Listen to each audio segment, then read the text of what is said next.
Good evening class. तो स्वागत है आप सभी का नमो एविसी एकेडमी के ऑफलाइन ऑनलाइन क्लासेस में और नमो एविसी एकेडमी को चुनने के लिए ज्वाइन करने के आप सभी का धन्यवाद। और आज कक्षा प्रारंभ करने से पहले जान लेते हैं आज का मोटिवेशनल क्वाट से जो आपको जवान बनाएगा, चेहरे पर मुस्कान लाएगा, आपको आपकी मंजिल के प्रति दोगुनी रफ्तार से आगे बढ़ाएगा। तो क्या आज का मोटिवेशनल क्वाट कि जो बीत गया है उस पर बात मत कीजिए। जी हाँ, जो बीत गया है उस पर बात मत कीजिए और जो समय रह गया है उसे बर्बाद मत कीजिए, उसे बर्बाद मत कीजिए। इसलिए अपने वक्त को थोड़ा वक्त दीजिए, वक्त आपका वक्त बदल देगा, वक्त आपका वक्त बदल देगा। तो इस पर जवान संदेश के साथ मैं संदीप और आप सभी को स्वागत करते हैं आज के अपने जानदार शानदार सेशन का आगाज करता हूं। और लास्ट क्लास में हमारा टॉपिक चल रहा था उपसर्ग वाला, और जैसा हमने आपको बताया था कि संस्कृत में 22 उपसर्ग होते हैं और इन 22 उपसर्गों में से हमारे पास 8 से 10 उपसर्ग ऐसे हैं जिसमें छोटी ई की मात्रा का प्रयोग होता है। तो हमने 10 उपसर्ग पढ़ लिए थे। अब आगे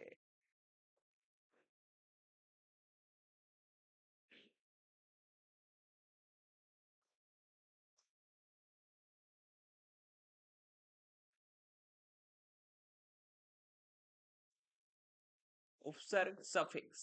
तो जैसा ऐसा नेम सजेस्ट, जैसा हमने आपको बताया था, उपसर्ग ऐसे शब्दांश होते हैं जो किसी भी शब्द के प्रारंभ में जुड़कर उस शब्द के अर्थ में परिवर्तन ला देते हैं। तो 10 उपसर्गों की चर्चा हमने कर ली थी। अगले उपसर्ग की हम बात करें 11th नंबर पे, उद उपसर्ग।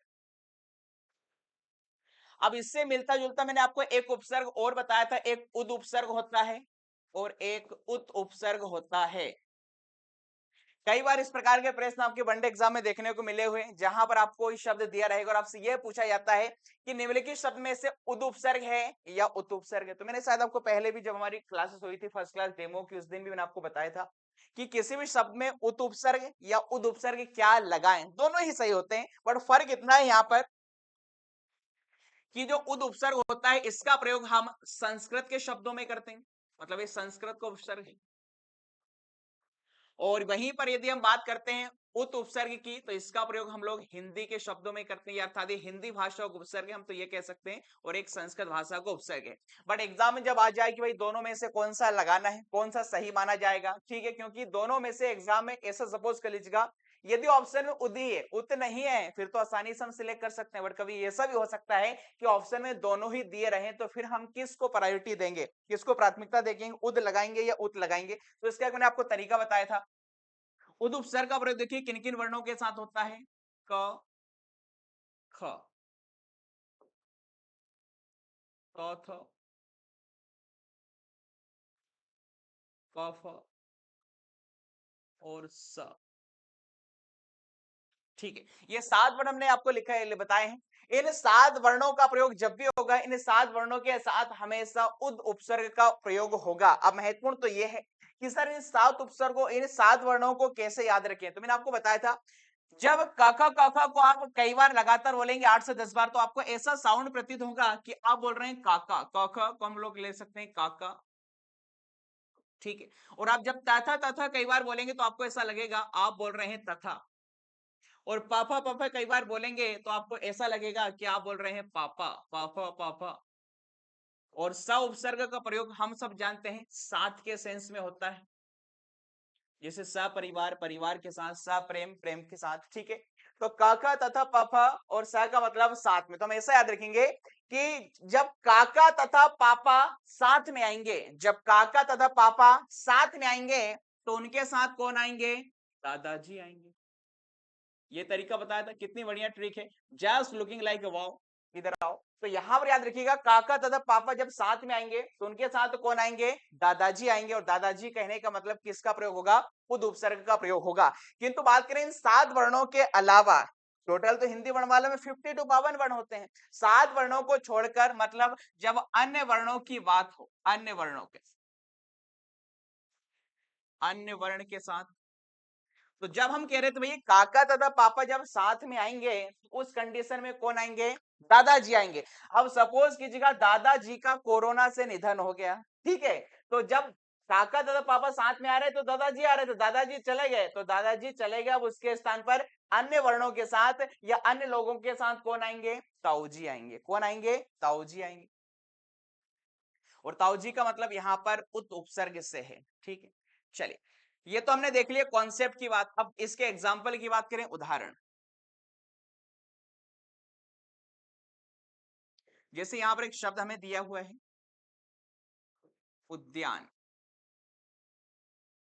देखिए जो उद्यान इस प्रकार से लिखा उसे दया पढ़ते हैं, दया को इसे उद्धा पढ़ते हैं। उद्धा नहीं होता जैसे हम विद्यालय कहते हैं, आपका विद्या है, इस प्रकार से उद्यान है इस प्रकार से। तो या तो उद्यान इस प्रकार से लिख सकते हैं या फिर आप इस प्रकार से लिखिए। मतलब ये जो आधा द है इसी को इसमें य को मिला दिया जाता है तो इस रूप में ये शेप ले लेता है।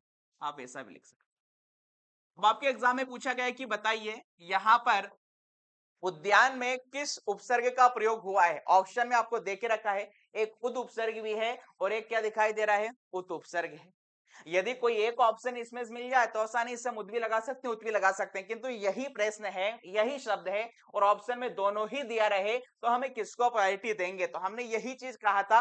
अब यहाँ पर कई अभ्यर्थी सोचता कितना आसान है क्वेश्चन पूछा गया, भाई उद्यान में उद दिखाई तो दे रहा है, उद उपसर्ग आ जाएगा। बट यहाँ पर देखिएगा, हमने कहा था उद उपसर्ग तभी आएगा जब उद के बाद इन सात में से कोई भी वर्ण आएगा। बताइए यहाँ पर दादाजी के साथ काका पापा तथा साथ में कोई आ रहा है क्या? नहीं। यहाँ तो यह वर्ण आ गया और यह का मतलब क्या है, अन्य वर्ण। इन सात में से आ रहा है क्या? नहीं। तो दैट मीन्स आप कह सकते हैं उद्यान में उद उपसर्ग दिखाई तो दे रहा था बट वास्तव में कौन सा था, उद था।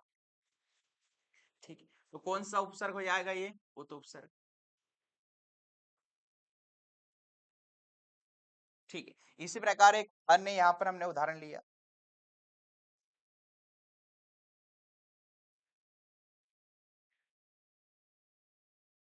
उत्थान। उत्थान का मतलब बताया था मैंने आपको, डेवलपमेंट होना, विकास होना। ठीक है, इसका विलोम शब्द क्या होता है, पतन मतलब डिक्रीज होना। तो उत्थान का मतलब होता है विकास होना, आगे बढ़ना, इंक्रीज होना। अब यदि आपसे कोई पूछे भैया कि उत्थान में कौन सा उपसर्ग है, तो कोई भी आसानी से कह देगा अरे कितना आसान है भाई, उत उपसर्ग इसमें दिखाई दे रहा है। आप ये देखिएगा, ता के बाद क्या दिखाई दे रहा है, थ। और हमने कहा था क थ पापा साथ में आएंगे तो उनके साथ कौन आएंगे, दादाजी आएंगे। मतलब यहाँ पर दिखाई तो उत उपसर्ग दे रहा था बट जब हमने इस कॉन्सेप्ट को फॉलो किया तो आपने यहाँ पर क्या लगा दिया, उद उपसर्ग लगा दिया। ठीक है, उद उपसर्ग। तो ये दोनों का कॉन्सेप्ट आई होप आप समझ गए होंगे कि आपको किस कंडीशन में यदि दोनों ही ऑप्शन मिल जाए तो उद कहां पर चयन करना है और उद कहां पर आपको करना है। चलिए ठीक है, तो ये हमने 11वें नंबर पे उद उपसर्ग का कॉन्सेप्ट ले लिया है। इसे काउंट नहीं करेंगे क्योंकि संस्कृत भाषा के हम लोग उपसर्ग पढ़ रहे हैं और संस्कृत में किसे माना गया है, सिर्फ उद को ही माना गया है। चलिए अगले बढ़ते हैं आगे, 12वें नंबर पे अगला हमारा जो उपसर्ग। मात्रा वाले सारे हो गए थे ना अपने 8-10, नॉर्मली बच्चे होंगे अब।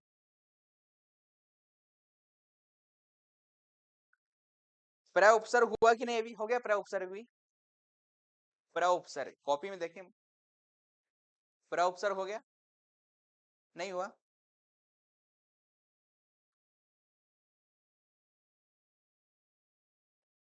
नहीं हुआ ना प्र उपसर्ग?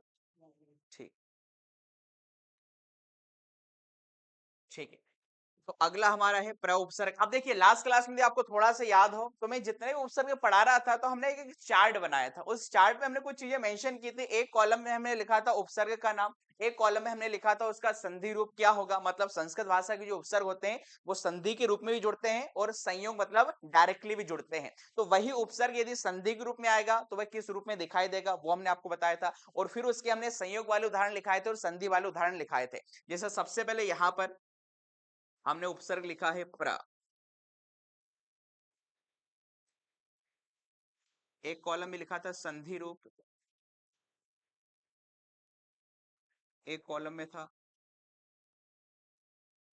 संधि उदाहरण और एक कॉलम में था संयोग वाले उदाहरण। संयोग वाले उदाहरण मतलब डायरेक्टली जब उपसर्ग जुड़ेगा।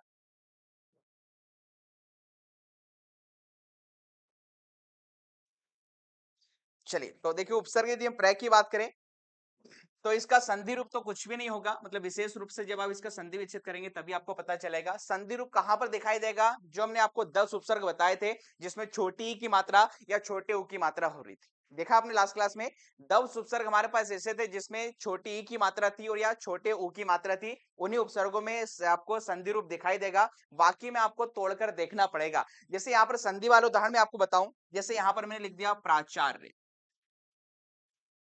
प्राचार, हमने यहां पर लिखा प्रार्थी। अब बताइए मुझे यहाँ पर प्राचार में और प्रार्थी में क्या प्र उपसर्ग होगा क्या? क्योंकि हमें तो प्रा दिखाई दे रहा है, क्योंकि संधि वाला उदाहरण है, संधि विच्छेद करके देखना पड़ेगा। क्या प्राचार्य और प्रार्थी में प्र उपसर्ग है अथवा नहीं है? हाँ, होगा कि नहीं होगा? होगा। आप जब इसका संधि विच्छेद करेंगे दीर्घ स्वर संधि के अनुसार, तो दीर्घ स्वर संधि क्या कहेगी? यहाँ पर इसका संधि विच्छेद क्या होगा? प्राधान आचार्य, प्रधान आचार। अब वो प्राचार बना कैसे है? तो आप देखेंगे आचार का जो शब्द है इसका प्रथम वर्ण क्या है? आ है, और प्र में क्या है? अ है। हर एक वर्ण में आप जानते हैं वाई डिफॉल्ट या पूर्व परिभाषित आ उपसर्ग होता है। जब आ और आ का योग किया तो क्या बन गया? बड़ा। तो प्रधान आचार बराबर क्या हो गया? प्राचार। ठीक इस प्रकार प्रार्थी का जब संधि विच्छेद करेंगे तो क्या आएगा? प्राधान अर्थी। अब ये वाला अर्थी नहीं है, राम नाम वो वाला, ये अर्थी नहीं, ध्यान रहे, ठीक है। ये अर्थी हो गया। तो यहाँ भी सेम है, यहाँ पर अ है, यहाँ पर अ है, दोनों को आपने मिला दिया तो क्या बन गया? आ बन गया। इसका मतलब हुआ कि आपको शब्दों को तोड़कर भी देखना पड़ता है एग्जाम में कि वहां पर उपसर्ग है अथवा नहीं है। जैसे और हम यहाँ पर एग्जाम्पल लेंगे,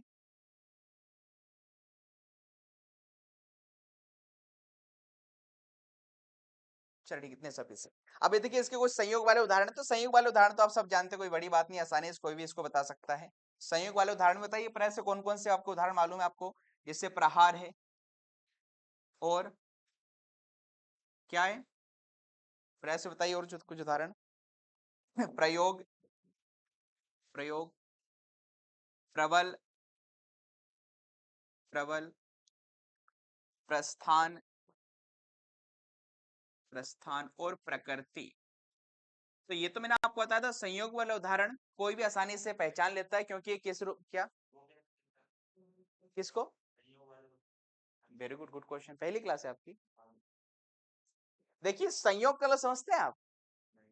नहीं समझते। फॉर एग्जाम्पल आप किसी दिन मार्केट गए उनके साथ, परिवार वालों के साथ, अब वहीं पर आपका मित्र मिल गया अनफॉर्चुनेट, मतलब ये संयोग बस है, आपने पहले प्री प्लानिंग नहीं थी कि फलानी लड़की तुम मुझे वहां पर मिल जाना, आपको डायरेक्टली कोई मिल जाता है अनफॉर्चुनेटली, जहां पर आपने पहले इसको बात नहीं की कि सामने से अचानक से आता, तो हम उसे संयोग कहते हैं। संयोग का मतलब है जहां पर संधि नहीं होती, जब कोई भी उपसर्ग डायरेक्टली जुड़ता है बिना किसी परिवर्तन के, तो हम उसे संयोग के नाम से जानते हैं। और जहां पर संधि नहीं होती वहां पर क्या होता है? संयोग। क्या बताइए इन सभी शब्दों में कोई संधि दिखाई दे रही है क्या?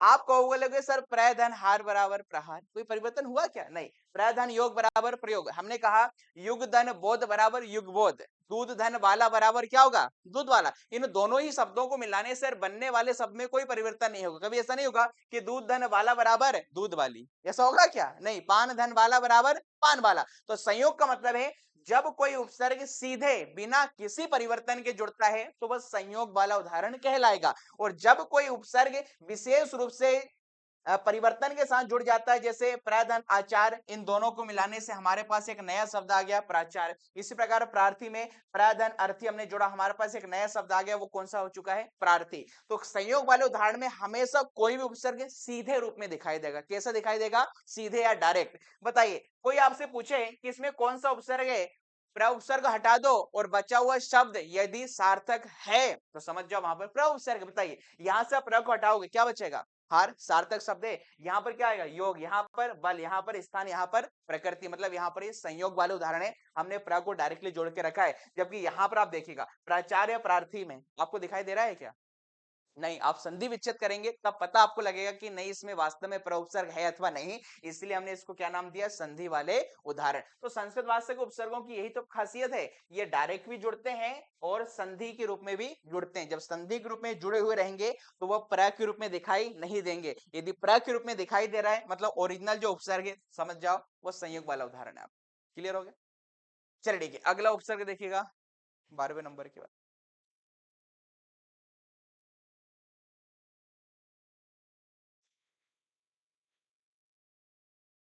परा उपसर्ग। लास्ट क्लास में पापा की परी हमने पढ़ा था, परा उपसर्ग, पापा का परा। अब देखिए परा उपसर्ग की बात करें तो इसका कोई संधि रूप नहीं होगा। अब संधि रूप नहीं है, दूसरी बात है इसका संधि वाला कोई उदाहरण भी नहीं होगा, ये हमेशा संयोग के रूप में जुड़ेगा, पर उपसर्ग हमेशा संयोग के रूप में जुड़ेगा। जैसे कई उदाहरण आपने सुना है, पराजय मतलब हार, परामर्श, परामर्श समझते हैं, परामर्श मतलब क्या होता है? सलाह, एडवाइस, परामर्श। और देखिए यहाँ पर पराक्रम, पराक्रम, पराभव मतलब हार, पराभव।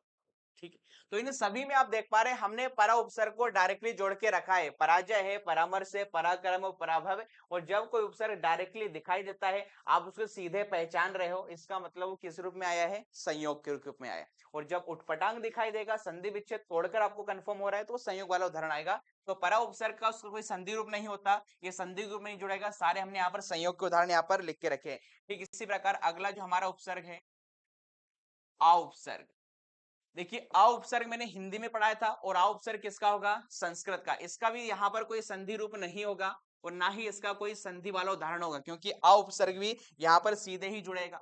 जैसे आयोग, कमीशन जिसे आप अंग्रेजी में कहते हैं, आयोग। आजीवन मतलब जीवन भर, ताउम्र, आजीवन कारावास मिलता कई लोगों, लक्षण ही ऐसे रहते हैं। अगला है यहाँ पर आहार मतलब भोजन, इसमें मूल शब्द हार है। और आशंका, अब शंका भी दो प्रकार की होती, मालूम आप कौन कौन सी? लघु और दीर्घ। एक लघु शंका होती है ना, मतलब आपको वॉशरूम जाना है, जल्दी जाओगे, और एक दीर्घ शंका होती है। ठीक, तो ये आ उपसर्ग है। नेक्स्ट देखिएगा आगे 15th नंबर, अब उपसर्ग। अब उपसर्ग, इसका कोई संधि रूप तो नहीं होगा, किंतु हाँ इसके उदाहरण आपको मिलेंगे देखने को संधि वाले। जैसे यहाँ पर हमने लिखा, संधि वाला उदाहरण बता रहा हूँ, अवान्तर। अवान्तर का मतलब होता है मध्य में या बीच में। अब आप बताइए अवान्तर में अ उपसर्ग है अथवा नहीं है, क्योंकि हमें तो इसमें अवा दिखाई दे रहा है, दिखाई दे रहा है ना अवा। जब इसका संधि विच्छेद करेंगे बताओ क्या आएगा? अवधन अंतर, अवधन अंतर। तो यहां पर भी सेम दीर्घ स्वर संधि हो गई है, यहां पर अ उपसर्ग है और यहां पर अ उपसर्ग है, अ और अ मिलकर क्या बन गया यहाँ पर? आ, इसलिए अवान्तर हो चुका है। तो यहाँ पर दीर्घ स्वर संधि का उदाहरण है। ठीक है, संयोग वाले उदाहरण है, देख लेते हैं यहाँ पर। अब से, अवगुण,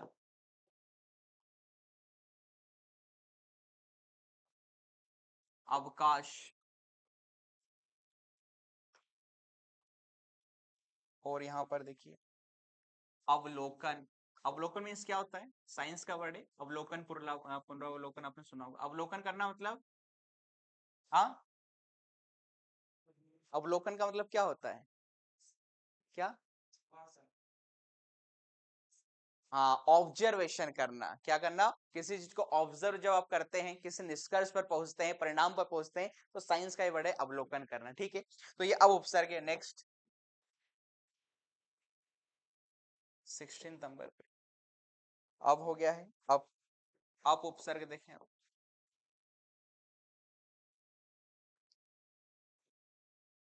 इसका कोई संधि रूप नहीं होगा। संयोग वाले उदाहरण कुछ बता देता हूं। जैसे हमने लिखा है अपेक्षा। देखिए दो शब्द होते हैं, एक अपेक्षा होता है और एक क्या होता है? उपेक्षा। दोनों में क्या अंतर है? अपेक्षा और उपेक्षा, सुना ना? अपेक्षा और उपेक्षा में क्या अंतर है? अपेक्षा का मतलब होता है एक्सपेक्टेशन, मतलब आप किसी से कोई चीज चाह रहे हैं, कुछ अपेक्षा कर रहे हैं। जैसे मेरी आपसे अपेक्षाएं रहती हैं कि आपका परिणाम अच्छा हो, आप अपने एग्जाम में सफल हो जाएं। और उपेक्षा मतलब होता है गरज की भावना से देखना। जैसे फॉर एग्जाम्पल आपके दोस्त का ब्याह था, वो आपको पूरी उम्मीद थी, पूरी अपेक्षा थी कि आपका दोस्त है, आपको बुलाएगा जरूर, बट आपको नहीं बुलाया, उपेक्षा कर दी आप।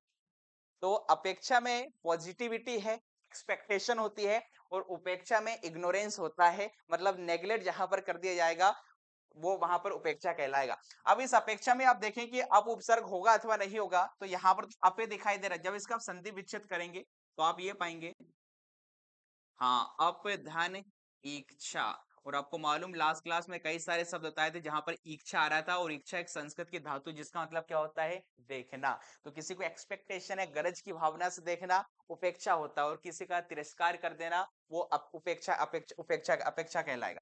तो यहाँ पर अप धन इच्छा बराबर क्या हो गया है, अपेक्षा। यहाँ पर ए आया है, मतलब ये दीर्घ संधि नहीं है, गुण स्वर संधि। जो संधि पढ़ाएंगे तो आपको बताएंगे इसमें गुण स्वर संधि।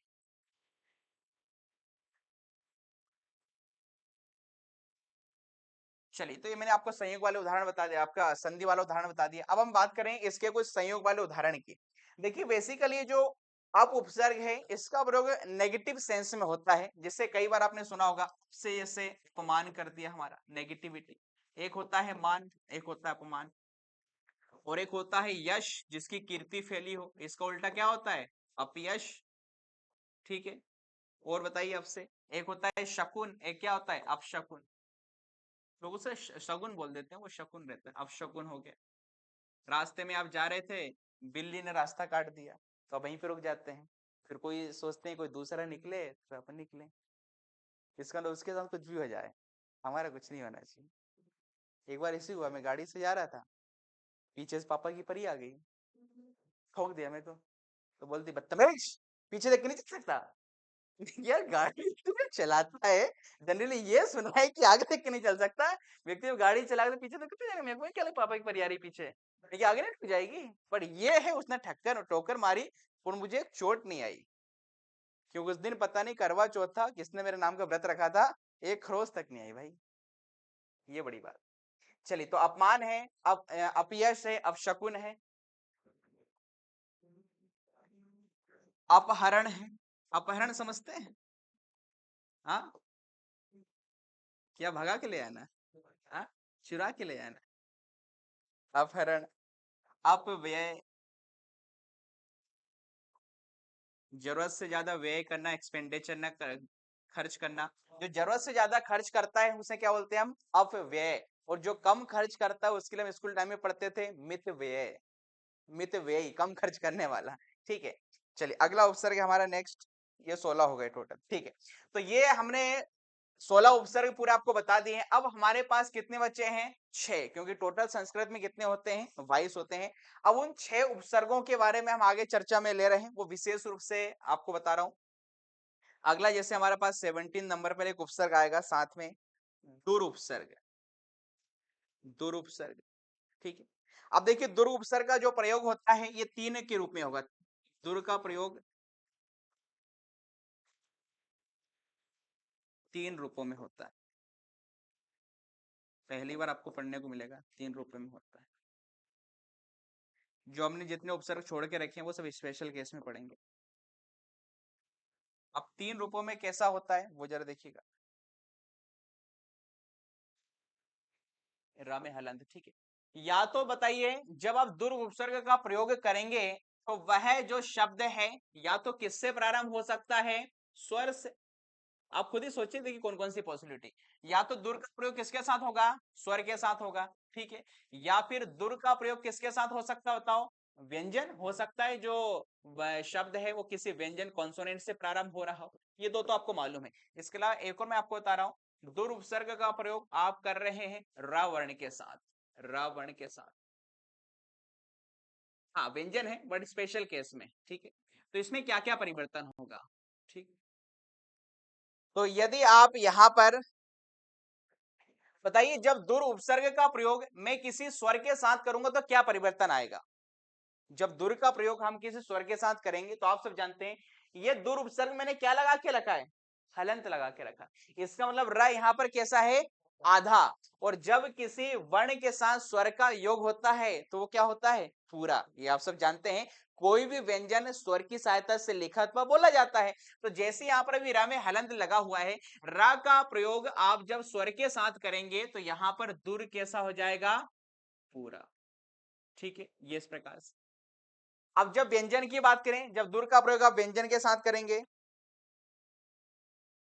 तो जब भी दुर का प्रयोग व्यंजन के साथ किया जाएगा तो ये र की रेफ के रूप में जाएगा। र की रेफ, एग्जाम्पल समझाऊंगा। र की रेफ कब, जब र का प्रयोग आप किसके साथ करेंगे, व्यंजन के साथ। अगली कंडीशन है जब आप दुर का प्रयोग र वर्ण के साथ करेंगे, तो बेसिकली जब भी दुर उपसर्ग का प्रयोग र वर्ण के साथ होता है, इसके प्रारंभ में जो भी स्वर लगा होगा उसको हम दीर्घ बना देंगे। मतलब इसमें भी किसकी मात्रा लगी है, छोटे ऊ की। जब इसका प्रयोग र के साथ होगा तो ये बड़ा ऊ हो जाएगा, मतलब ये क्या हो जाएगा, दूर हो जाएगा। अभी तीनों को एग्जाम्पल में समझा रहा हूं मैं।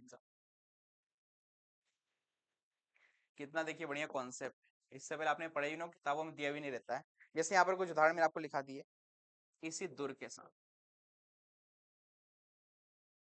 एक हमने लिखा है यहाँ पर आशा, अवस्था,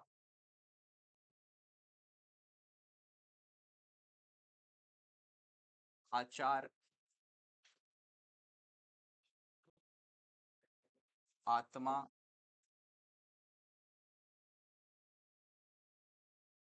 और ठीक है इतने उपयोग। अब यहाँ पर आप देखेंगे, हमने यहाँ पर दुर उपसर्ग के बाद जितने भी मैंने शब्द लिखे हैं, ये किससे प्रारंभ हो रहे हैं, स्वर से। यहाँ पर देखिएगा आ है, यहाँ पर आ है, यहाँ पर आ है, यहाँ पर आ, और यहाँ पर क्या है, ऊ। और हमने अभी क्या कहा था कि जब भी दुर उपसर्ग में, जब भी दुर उपसर्ग का प्रयोग स्वर के साथ हो जाएगा, तो वह र कैसा हो जाएगा, पूरा। और पूरा होने का मतलब जो भी स्वर आएगा, जो भी स्वर आएगा वह किस में लग जाएगा, र में लग जाएगा। इसका मतलब बताइएगा, दुर्धन आशा बराबर क्या शब्द मिलेगा आपको, दुराशा। एक निराशा होता है, उसमें निर उपसर्ग होगा, तो यहां से जो शब्द मिलेगा आपको क्या बनेगा, दुराशा। अब आपसे कोई पूछता, बताओ दुराशा में दुर उपसर्ग है अथवा नहीं है, तो बताइए यहाँ पर तो दुरा दिखाई दे रहा है। जब उसे आप तोड़ेंगे तब पता चलेगा इसका संधि विच्छेद क्या होगा, दुर्धन आशा। ये व्यंजन संधि का उदाहरण है, दुर्धन आशा। इसी प्रकार ये क्या हो जाएगा, दुरावस्था, मतलब जिसकी अवस्था अच्छी नहीं है, दुरावस्था। तो हम यहाँ पर कर क्या रहे हैं, जो भी उपसर्ग आया है, यहाँ पर आ था तो रा में मैंने क्या लगा दिया, आ। यहाँ पर अवस्था में आ है तो यहाँ पर क्या, यहाँ पर क्या हो जाएगा, आ हो जाएगा, दुरावस्था, दुर्वस्था होगा ये। अच्छा, कई बार आपने देखो किताबों में एग्जाम में छाटने को आता है, बोले वो दुरावस्था होता है या दुर्वस्था होता है, तो वास्तव में दुर्वस्था होता है। क्यों, क्योंकि यदि मैं यहाँ पर दुरावस्था बोलता हूं, इसका मतलब ये क्या होगा, अवस्था। अवस्था नहीं होता, वो क्या होता है, अवस्था। तो जो सही होता है वो दुर्वस्था होता है, ना कि दुरावस्था। इस चीज का ध्यान रखें। इस प्रकार दुर्धन आचार बराबर क्या हो जाएगा, दुराचार। आचार का मतलब होता है व्यवहार, जिसका व्यवहार ठीक नहीं हो वो दुराचारी व्यक्ति है। दुर्धन आत्मा बराबर क्या होगा, दुरात्मा। आप ये देखते जाइए, बस र में जो भी उपसर्ग है मैं वो जोड़ते जा रहा हूं। बताइए दुरुपयोग का इसका क्या होगा, दुर्धन उपयोग बराबर दुरुपयोग। तो बताइए हमने क्या कहा था, जब आप स्वर के साथ दुर का प्रयोग करेंगे तो पूरा हो जाता है, और पूरा होने का मतलब वो स्वर उसमें लगा दिया जाता है। तो इस र में क्या लगाऊंगा मैं, ऊ। और आपको मैंने बताया था र में जब आप ऊ का प्रयोग करते हैं तो इस प्रकार से होता है, और इसी र में जब आप बड़े ऊ की मात्रा का प्रयोग करते हैं तो इस प्रकार से इसमें सर्कल घुमा देते हैं। ये दोनों में अंतर मैंने आपको बताया था, छोटे ऊ की मात्रा ऐसे लगती है और बड़े ऊ की मात्रा सर्कल के रूप में हो जाती है। जैसे एक रुपया होता है, एक रूप होता है, तो रूप में बड़े ऊ की मात्रा होती है और रुपया में ये छोटे ऊ की मात्रा होती है। तो बस यहाँ पर लगा देंगे तो क्या हो जाएगा, दुरुपयोग। दुर्धन उपयोग बराबर दुरुपयोग। तो इन सब में यदि आपसे कोई पूछेगा कि कौन सा उपसर्ग है, तो सबका आंसर क्या आएगा, दुर, क्योंकि इसके बाद जो भी इसमें लगा हुआ है सब स्वर है। अब बात करते हैं व्यंजन की। जब हम दुर का प्रयोग किसी व्यंजन के साथ करेंगे, जैसे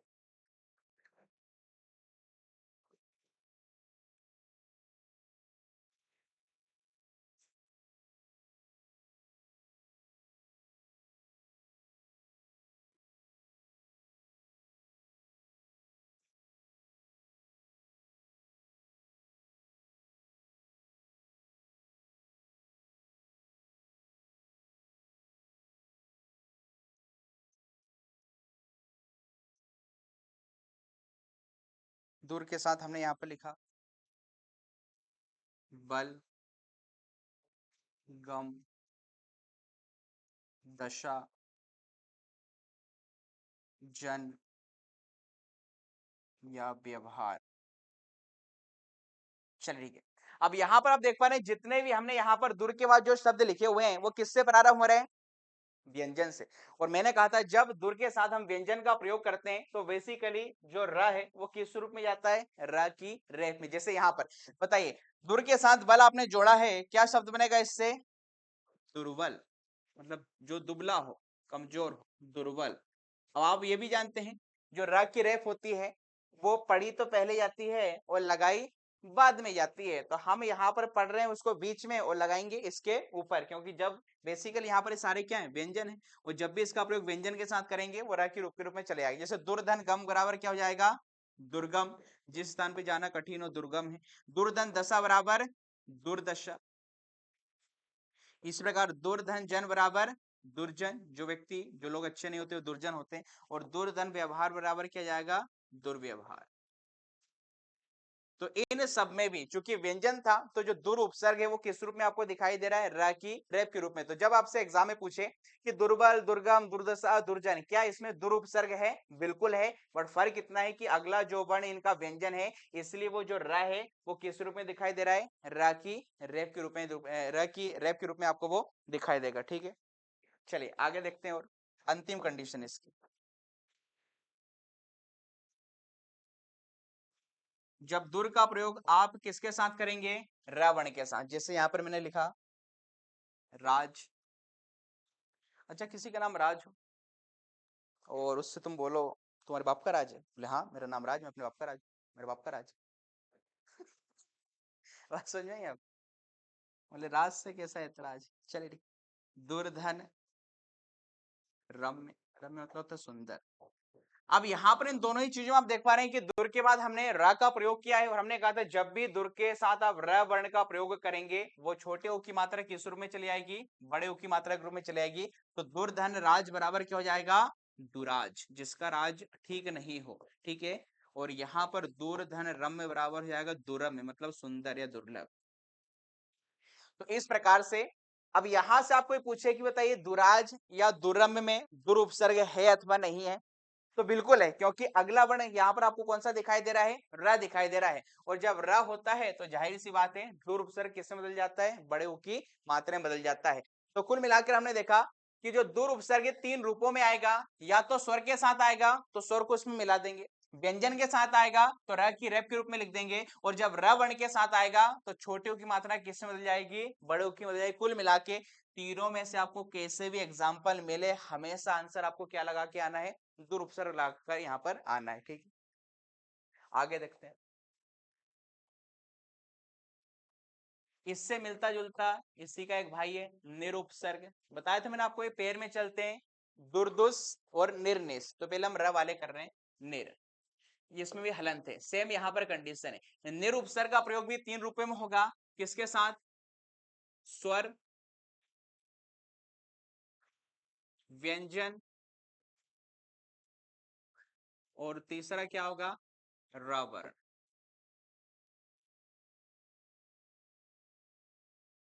ठीक।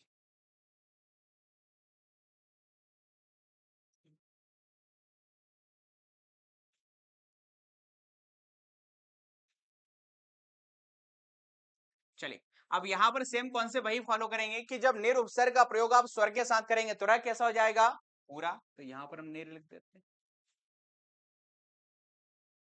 और नर यहां पर जब इसका प्रयोग व्यंजन के रूप में किया जाएगा तो ये किस रूप में हो जाएगा? र के रूप में। और बताइए, अब निर उपसर्ग का प्रयोग जब मैं र वर्ण के साथ करूंगा तो क्या होगा? क्या बताया था उस टाइम मैंने आप, कि जो भी लघु स्वर होता है उसका प्रत्यय किस में कर देना है? दीर्घ में। मतलब वहां पर छोटे ओ की मात्रा थी तो आपने बड़े ओ की मात्रा कर दी। तो ठीक यहाँ पर छोटी ई की मात्रा है, जब इसका प्रयोग र के साथ करेंगे तो कौन सी मात्रा आएगी? बड़ी की। तो ये क्या बन जाएगा? निर। ठीक, इनके उदाहरण देख लेते तीनों को समझने के लिए अलग।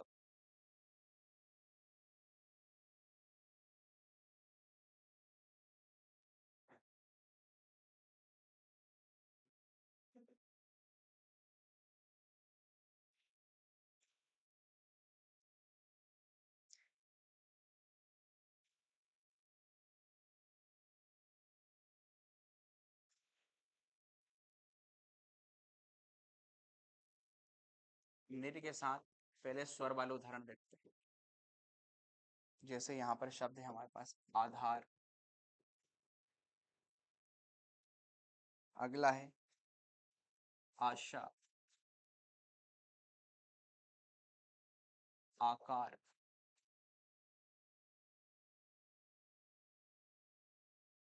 अर्थक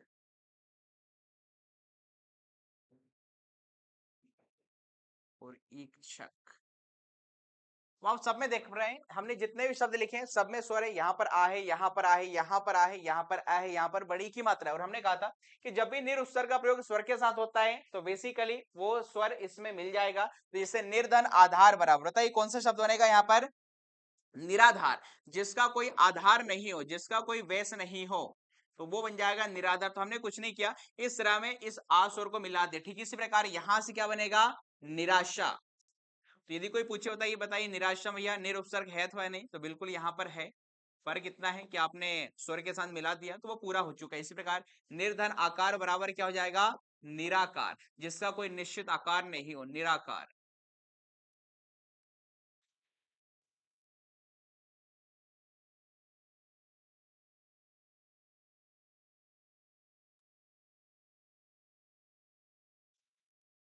निराकार। इसी प्रकार निर्धन अर्थक बराबर क्या हो जाएगा? निरर्थक।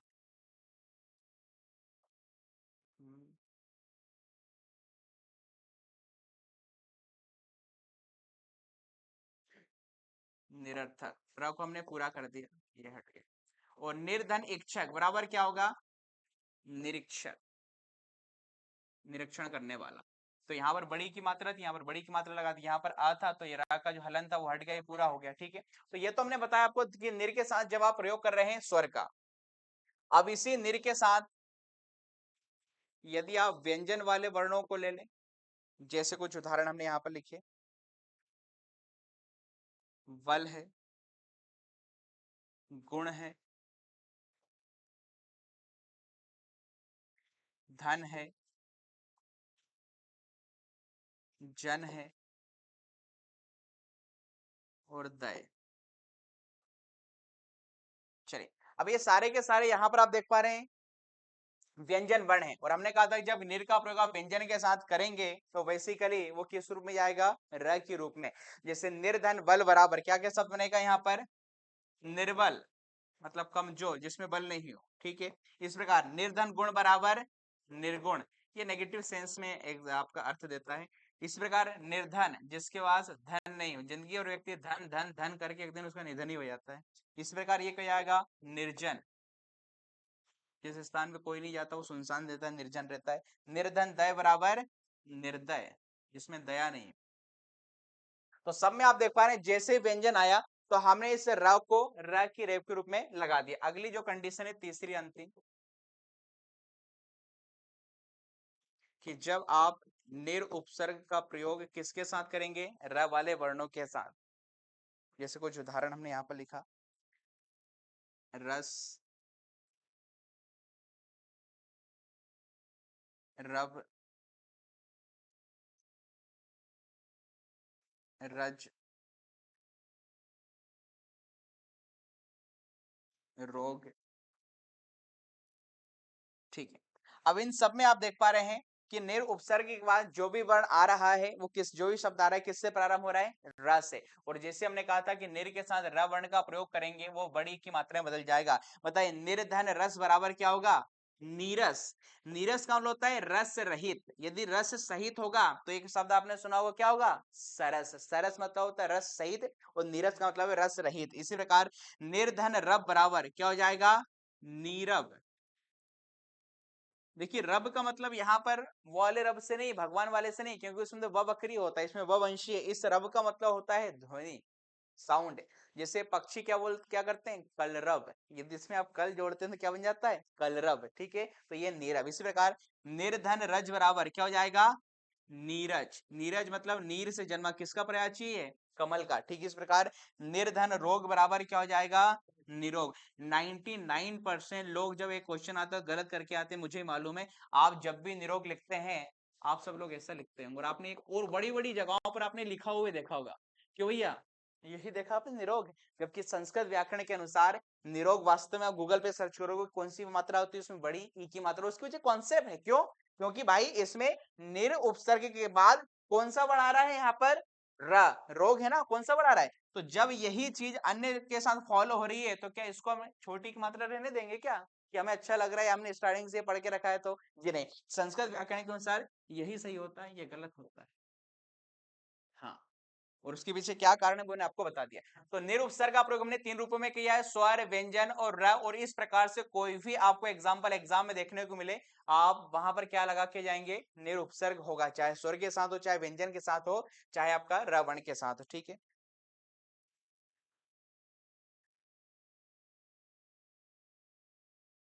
अच्छा 17वें नंबर का।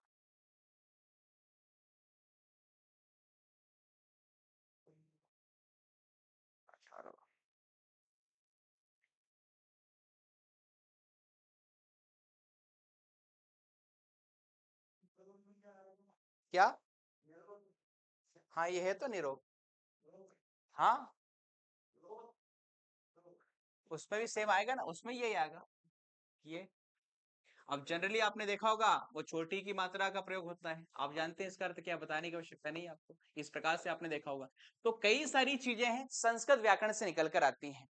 तो संस्कृत व्याकरण के अनुसार जब आप इन चीज का प्रयोग करेंगे, अब वो एक संस्कृत का व्याकरणचार्य या पंडित से पूछो वो तुरंत समझ जाएगा कि हाँ वास्तव में कौन सा सही है। पर चूंकि अब हम हिंदी में हैं तो हिंदी में हम उसे दूसरे रूप में ले लेते हैं, बाकी वहां पर ही आपका सेम कॉन्सेप्ट आपको पता चलेगा। ठीक है, यहाँ पर रोध का मतलब ही होता है किसी चीज को रोकना, स्टॉप। और इसी में इस रोध शब्द में आप अब उपसर्ग जोड़ देते हैं। अभी कुछ देर पहले मैंने पढ़ाया था आपको अब, तो आपने क्या सुना है? अवरोध। तो अवरोध का मतलब ही तो वही होता है ना भैया, रुकावट पैदा करना। तो इसका मतलब मूल शब्द उसमें क्या था? रोध। और उसमें एक बार अब उपसर्ग जोड़ दिया, एक बार आपने उसमें। अब देखिए, अब आप इस यदि आप ऐसा कह रहे हैं कि सर निरोध इस प्रकार से लिखा है, इसका मतलब मूल शब्द क्या है? रोध है। और उसमें क्या निकाल रहे हैं आप? नी उपसर्ग होता है क्या? हिंदी के उपसर्ग मैंने आपको पढ़ाए हैं 13, नी उपसर्ग दिखाई दिया? अरबी फारसी भाषा में मैंने आपको 19 उपसर्ग पढ़ाए, नहीं दिखाई दिया? नहीं दिखाई दिया। संस्कृत के 22 उपसर्ग नी उपसर्ग लिखा है कि नहीं? इसका मतलब ये शब्द ही गलत है। अभी बात समझ में आई आपको? तो ये वास्तव में ये वाला सही होता है, ये दोनों। निरोग ऐसा लिखा जाएगा, बड़ी की मात्रा, और निरोध इस प्रकार से लिया। अच्छा क्वेश्चन था। चलिए ठीक, अगले उपसर्ग आगे।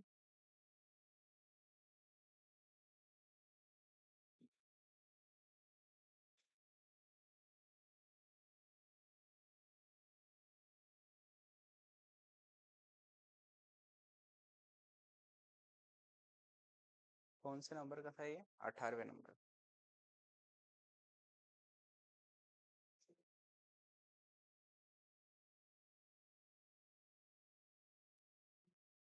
नंबरिंग गलत चल रही क्या अपनी? लास्ट क्लास में कितने पढ़े थे अपने? पूरे 22 तो होना चाहिए ना, कितने? 10 पढ़े थे ना? 10 ही पढ़े थे ना? उसके बाद 11, 12, 13, 14, 15, 16, 17।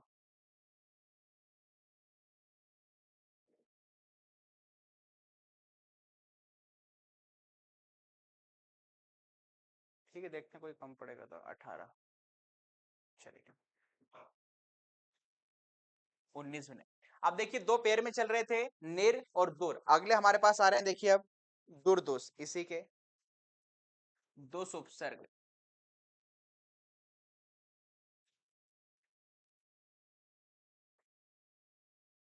इससे कुछ उदाहरण लिखे हैं मैंने।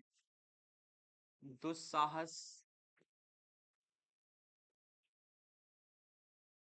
दुश्चरित्र,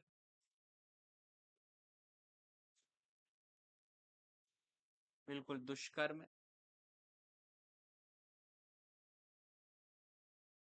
और दुशासन।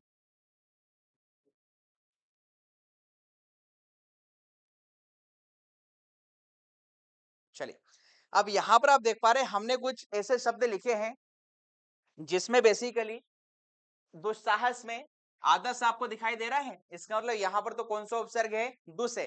बट कुल मिलाकर हम तो जानते हैं श कितने होते हैं? 3 होते हैं।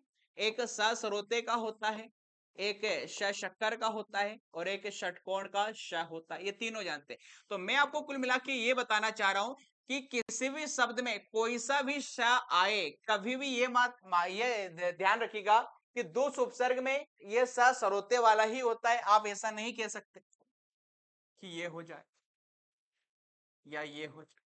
बताइए ये पॉसिबल होगा क्या? नहीं, क्योंकि ये दोनों होते ही नहीं है। मतलब शब्द कोई सा भी हो, हमेशा उपसर्ग कौन सा आएगा? सरोते वाला। ठीक उसी प्रकार जैसे दुष्ट चरित्र में आपसे कोई पूछे दुष्ट उपसर्ग होगा अथवा नहीं होगा? बिल्कुल होगा। जब आप इससे संधि विच्छेद करेंगे क्या आएगा? दुष्ट धन चरित्र, मतलब श शक्कर का है बट वो आंसर स के रूप में लेगा। ठीक इस प्रकार यहाँ भी ष षटकोण का है, दुष्कर्म में आप इसमें दुष्ट उपसर्ग लगा के आएंगे। दुशासन में भले यहाँ पर श शक्कर का बड़ा है, यहाँ पर क्या लगाएंगे? दुष्ट। क्यों? क्योंकि आप दुष्ट बोल रहे हो, दुष्ट बोल रहे हो। हमने कहा ये तो होते ही नहीं है। कभी भी दू के साथ इन दोनों श का प्रयोग नहीं होता है, सिर्फ स स्वरोते वाले स का प्रयोग होता है। ये आपको ध्यान में रखना है। तो ये यहाँ पर तो दिखाई दे रहा है, बट इस कंडीशन में भी कोई सा भी शाय हमेशा आंसर आपका दुष्ट में स स्वरोते वाले आ गया। ठीक उसी प्रकार जैसे अभी हमने निर के साथ दूर चलाया था, अब दुष्ट के साथ क्या चलेगा? कौन सा था इसका एक साथ में? निस। निस में भी सेम कॉन्सेप्ट यहाँ पर काम करेगा कि कोई सा भी हो श, आंसर हमेशा यही वाला आएगा। जैसे यहाँ पर कुछ उदाहरण मैंने लिख दिए। क्या? हाँ, निष्कर्ष, निश्चित, और कुछ देखते हैं। निसंदेह,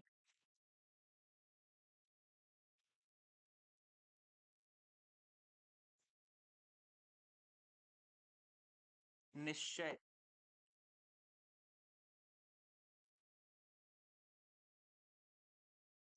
निष्काम,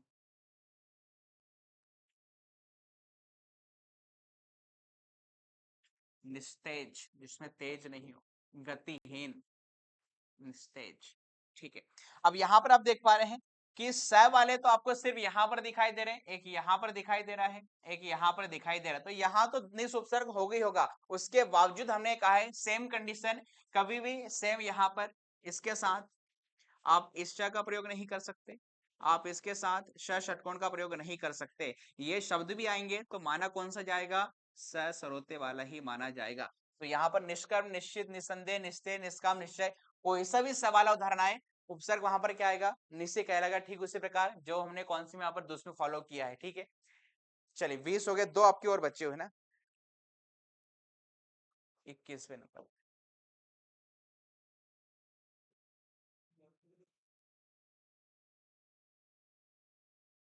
उप उपसर्ग हुआ कि नहीं? उप उपसर्ग,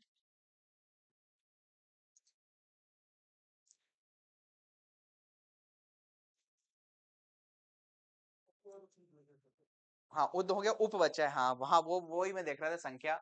मैंने लिखा था ना कि 2 उपसर्ग ऐसे तो जो उ से प्रारंभ होता, उद तो पढ़ लिया, तो वहां पर उप भी पढ़ाना, तो वो मैं देख रहा था। चलो अब कर लेते हैं उसको। उप, 2 उपसर्ग ऐसे तो जो उ से प्रारंभ होते, उद तो पढ़ लिया, अगला आपके पास क्या है? उप। तो उप उपसर्ग भी संधि रूप में नहीं जुड़ता है, ना ही इसका कोई संधि रूप होता है, ये सीधे संयोग के रूप में जुड़ेगा। ये सताई उप से आपने कई सारे उदाहरण सुने हैं। निबंध में आप लास्ट में पॉइंट क्या लिखते थे? उपसंहार।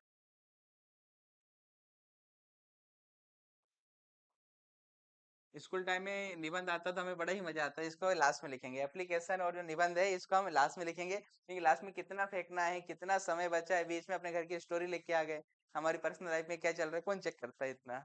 हाँ ठीक है, हाँ सही लिखा हो, क्योंकि हिंदी वाले टीचर भी जानता है, हिंदी तो कहा था बच्चा इतना तो लिखे ही होगा उसमें। हिंदी में कोई निबंध याद करते हैं क्या बताओ? मन से कुछ भी लिख के आ जाते हैं अपन। कल कहाँ गए थे वही लिख के आ गए बीच बीच में। अच्छा कई लोग क्या करते, स्टार्टिंग में पहले पेज पे 4 लाइनें लिखी थी, वो 4 लाइनें बीच बीच में जगह जबरदस्ती घुसेड़ रहे हैं। वही हर एक पॉइंट में घुमा फिरा के वही बात लिख रहे हैं। एक बार मेरे को ऐसा याद आया, हमारे टाइम में एक मेरा फ्रेंड था, आपने सामाजिक विज्ञान में पढ़ा होगा, स्थानांतरी कृषि पढ़ा आपने ये शब्द? एक क्वेश्चन भी आता था कि स्थानांतरी कृषि कैसे की जाती है। तो पर्वतों को जो सा आपने पढ़ा होगा साइंस में, और वो भाई साहब ने लिख के आ गए स्थानांतरी कृषि के लिए पहले कांच का घर बनाया जाता है और सर ने उसकी पूरी क्लास में बताया, भाई सब लोग हंसे, गजब। इतना ही मत फेंको। उपसंहार, उपहार, हाँ उपहास, मजाक उड़ा दे। खुद उपसर्ग भी अपने आप में, उपसर्ग में उप उपसर्ग, हालांकि वो संयोग के रूप में जुड़ा है, मैंने आपको स्टार्टिंग में बता दिया था, जो उपसर्ग पढ़ा रहा था मैंने क्या कहा था कि ये उपधन सर्ग से मिलकर बना है और इसमें कोई संधि नहीं है, ये उपसर्ग अपने आप में एक संयोग का उदाहरण है, ये मैंने आपको बताया था, क्योंकि डायरेक्टली जुड़ा, ये पहली क्लास में बता दिया था, उपसर्ग में संधि नहीं होती, इसमें संयोग का उदाहरण है उपसर्ग अपने आप में। ठीक है, चलिए ठीक है, अंतिम और इसी के साथ उपसर्ग वाला चैप्टर आपका समाप्त। कौन सा उपसर्ग बच्चा है मालूम आपको? सम। इसका तो और भी किस्सा लगे, अभी तो हमने यही देखा था कि निर और जो दुर होते हैं वो 3 रूपों में प्रयोग में लाए जाते हैं, सम उपसर्ग तो 5 रूपों में आता है, देखो कैसे, पहले यार आप जानने को मिलेगा आपको। अब देखिए सम उपसर्ग का प्रयोग,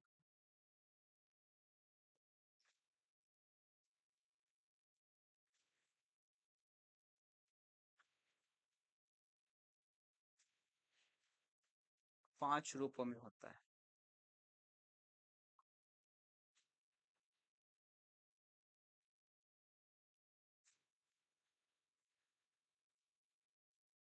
चलिए वो 5 कंडीशन कौन कौन सी है वो जरा देख लेते हैं।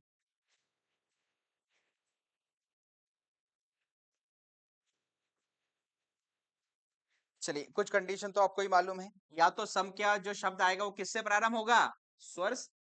या तो जो शब्द आ रहा है वो किससे प्रारंभ होगा? व्यंजन से। ये दो तो आप जानते हैं। और देखते हैं कुछ और कंडीशन सम के साथ आती है। सम के साथ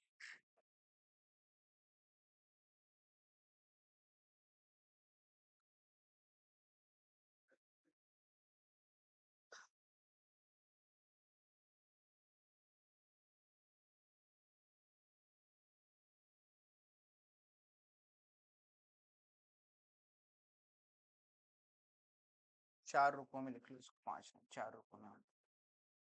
सम के साथ यदि म वर्ण आ जाए, और अंतिम सम के साथ न वर्ण आ जाए, तो उस कंडीशन में क्या क्या होगा? अब देखो कहाँ कितना कितना बदलाव होता है। तो देखिए जब सम के साथ स्वर उपसर्ग कोई स्वर आएगा तो सिंपल सी बात है, ये म आधा है, जब स्वर मिलेगा तो म कैसा हो जाएगा? पूरा। तो इसको नॉर्मल में क्या लिख दूंगा? सम। ठीक है, अब अगली कंडीशन, जब सम के साथ व्यंजन आएगा तो इस कंडीशन में आपको ये याद रखना है, ये अनुस्वार में बदल जाएगा। अनुस्वार समझते हैं? अंग की बिंदी। किसकी बिंदी? अंग की बिंदी। ये कब होगा? जब सम उपसर्ग का प्रयोग आप किसके साथ करेंगे? व्यंजन के साथ। अगला यहाँ पर लिखा है सम के साथ म वर्ण आए तो वो इस प्रकार से हो जाएगा, सम नॉर्मल आप जोड़ देंगे। ठीक है, मतलब सम तो आधा है, यहाँ पर म आधा है और मैंने नॉर्मल जोड़ दिया यहाँ पर। ठीक है, और जब सम के साथ ना आए तो उस कंडीशन में क्या होगा? ये भी ना में बदल जाएगा। इस चीज को जरा समझ, जब सम के बाद म वर्ण आ रहा था तो म को अपने सिंपल से ऐड कर दिया, मैं तो आधा था और ये पूरा म आपने लिख दिया। ठीक इसी प्रकार अब जब सम के साथ न वर्ण आए तो इस कंडीशन में अगले वाले न के कारण इस म को भी किस में बदल देना है? न में। अब चूंकि म आधा था तो न भी आप लेंगे तो कैसा आएगा? आधा ही आएगा। जब भी सम उपसर्ग के बाद न वर्ण आएगा तो अगले न के कारण इस म को भी आपको न में बदल देना। मैं इसलिए बता रहा हूं क्योंकि मैं आपको बताऊंगा, सन्यासी शब्द सुना है? वो आपसे कोई पूछे सन्यासी में सम उपसर्ग है तो कोई भी लगा दे, इसमें कहां से आएगा? सन्यासी में सम उपसर्ग दिखाई दे रहा है क्या? नहीं। बड़ो कंडीशन है कि हमने अलग अलग केस हम इसलिए तो पढ़ रहे हैं कि अलग अलग शब्दों में कैसे पहचाने। जनरली में जितनी भी चीजें बता रहा हूँ आपके पास हिंदी की कोई सी भी किताब उठा के देख लेना, ये चीज आपको नहीं मिलेगी। आपको लूसेंट वगैरह या जिस भी किताब से आप हिंदी पढ़ते हो, आपके मन को चाहने वाले लुभाने वाले शब्द दे देंगे और उस चीज को खत्म कर देंगे, बस हो गया उपसर्ग खत्म। ये मैं आपको जानबूझ उल्टी सीधी चीजें बता रहा हूँ कि उल्टे सीधे शब्दों में कैसे पहचाने कि वहां पर चीजें होंगी अथवा नहीं होगी। चलिए अब इन सबको वेरीफाई कर लेते हैं उदाहरण से, और इसी के साथ ये उपसर्ग आपका समाप्त हो जाएगा। जैसे पहली वाली कंडीशन, जब हम सम का प्रयोग बेसिकली स्वर के साथ करें, जैसे सम धन उचित,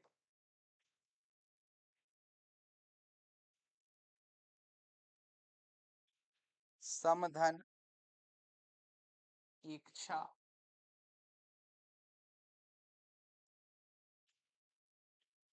सम धन अर्पण,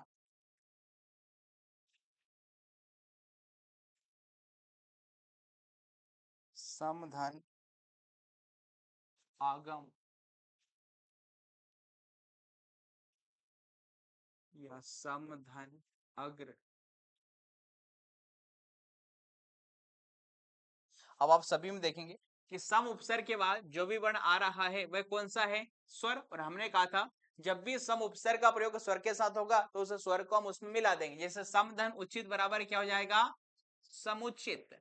और आपसे कोई पूछे बताइए समुचित में सम उपसर्ग होगा कि नहीं होगा? अरे यार इसमें तो दिखाई नहीं दे रहा भाई, तोड़ोगे तब तो पता चलेगा ना। समधन उचित, क्योंकि वो छोटे ऊ की मात्रा थी वो अपने म में मिला दी, तो मैं यहाँ पर बेसिकली इस रूप बदल गया। समधन इच्छा बराबर समीक्षा, किसी चीज की समीक्षा करना। इस प्रकार समधन अर्पण बराबर समर्पण।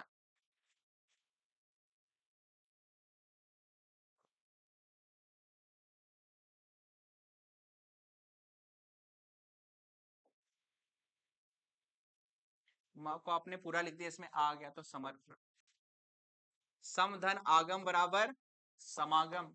एक बाबा कुछ समय पहले आपको मालूम होते थे, वायरल हुए थे, निर्मल बाबा। मालूम है आपको निर्मल बाबा?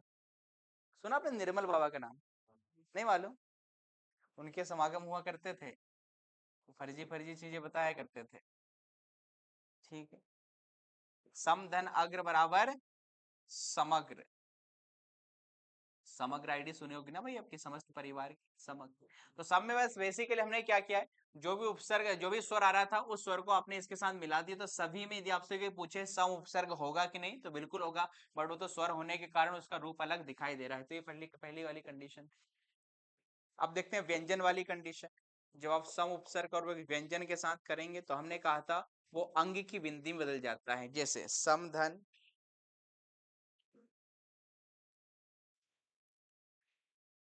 सार,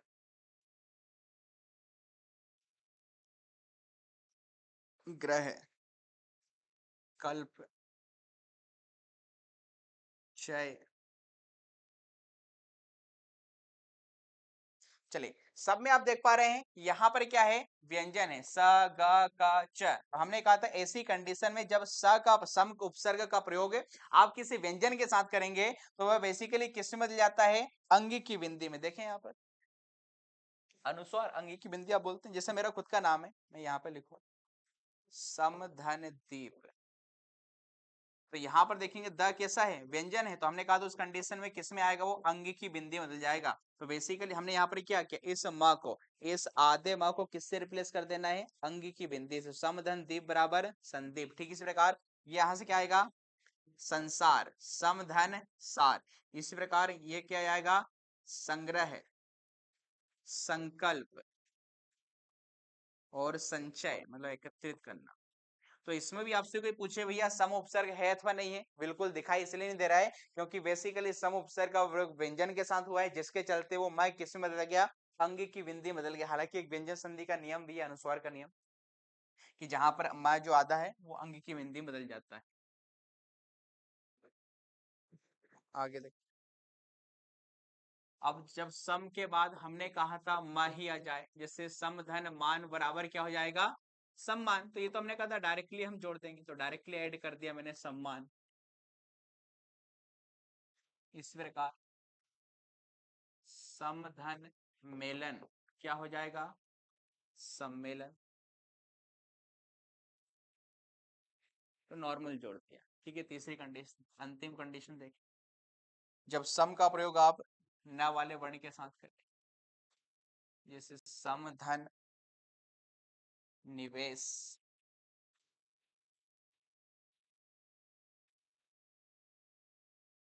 समधन निहित,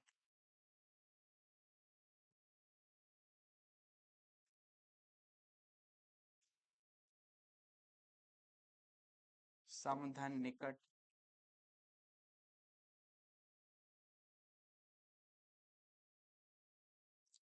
चलिए तो यहां पर आप देखेंगे माँ के बाद न वर्ण आ रहा है, और हमने कहा था जब माँ के बाद न वर्ण से कोई शब्द प्रारंभ होता है तो आने वाले न के कारण उस माँ को भी किस में बदल देना है? न में। अब चूंकि माँ आधा है तो न भी कैसे लेंगे? आधा ही। जैसे समधन निवेश क्या हो जाएगा? सन्निवेश, अच्छे तरीके से निवेश या इन्वेस्ट किया हुआ। इसी प्रकार सन्निहित, इसी प्रकार समधन निकट बराबर सन्निकट।